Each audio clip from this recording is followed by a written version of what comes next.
So we probably will have humanoid robots with enough flexibility, dexterity to compete with humans in all domains, including plumbers. We can make artificial plumbers.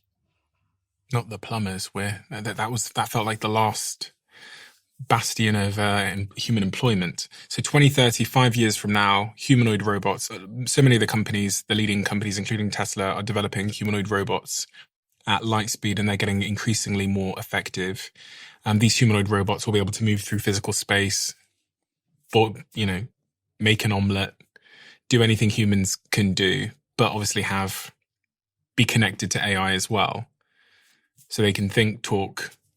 Right. They're controlled by AI. They're always connected to the network. So they are already dominating in many ways. Our world will look remarkably different when humanoid robots are functional and effective.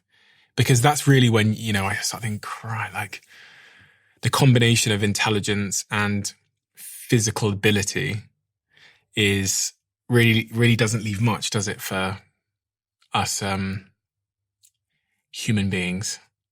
Not much. So today, if you have intelligence through internet, you can hire humans to do your bidding for you. You can pay them in Bitcoin, so you can have bodies just not directly controlling them.